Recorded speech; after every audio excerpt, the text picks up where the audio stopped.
Direct du stade Geoffroy Guichard après cette défaite de buts à 1 du Nîmes Olympique ici face à Saint-Etienne. Un petit mot rapidement avec Gaëtan Paquet. Gaëtan, quel est votre sentiment tout simplement après cette défaite? On est déçu parce qu'il y a des faits de jeu qui ne nous avantagent pas. On voit clairement qu'il y a touche pour nous sur le deuxième but, ce qui amène le second but. Après, on a eu beaucoup de situations. C'est vrai qu'on n'a pas réussi à marquer ce deuxième but. C'est vrai qu'eux aussi, on a eu beaucoup de situations, mais Paul a fait les arrêts qu'il fallait. On aurait pu gagner ce match comme le perdre. Je pense que le nul aurait été mérité, mais c'est dommage de partir avec 0 points. C'est vrai que tu démarres avec ce deuxième but. Il y a eu à peu près la même situation qu'il y a 15 jours contre Strasbourg, où là l'arbitre était revenu avec une faute sur Feto au début de l'action. Là c'est une touche qui aurait dû être rouge au lieu d'être verte. Et au final il y a le but derrière. Qu'est-ce que vous a dit l'arbitre quand vous avez pesté sur le coup? Ah, on l'a pas lâché, mais il commençait à mettre des jeunes à tout le monde. Donc c'est vrai qu'à un moment donné, on pouvait plus trop râler. Et il a dit comme quoi il avait checké, la touche était verte. Donc je pense qu'il nous a menti parce que clairement, quand on voit les images, on sait que la touche est à nous. Après, de toute façon, l'arbitre, c'est le boss, c'est lui qui décide.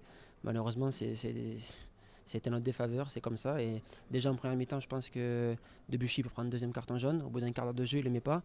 À la fin, il y a un geste dangereux, mais seulement le jaune. Donc après, on sait qu'on est une petite équipe. Là, on joue contre une plus grosse équipe que nous. Donc c'est sûr qu'on n'est pas avantagé. Il y a un peu de malchance aussi parce que l'égalisation vient d'une glissade de Jordan. Voilà, ça peut arriver, ça arrive là. Vous avez l'occasion, Oumoud tape la barre. On se dit que les éléments étaient un peu contre vous.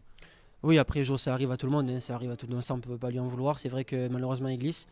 Après, c'est comme ça, on voulait ressortir la balle assez court, on a voulu avoir le ballon, malheureusement, ça n'a pas été payant sur ce coup-là.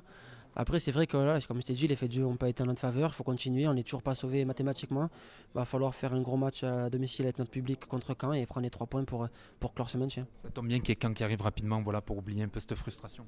Ça tombe bien, oui et non, parce que quand on va jouer leur vie, ils savent qu'ils jouent leur vie, donc ça va être un match très très difficile et à nous de le gagner. Un dernier mot, toi, sur ta prestation. Voilà, ce soir, tu étais titulaire. C'est vrai que souvent, tu tombes dans les matchs ou voilà, face aux grosses équipes. Comment tu t'es senti?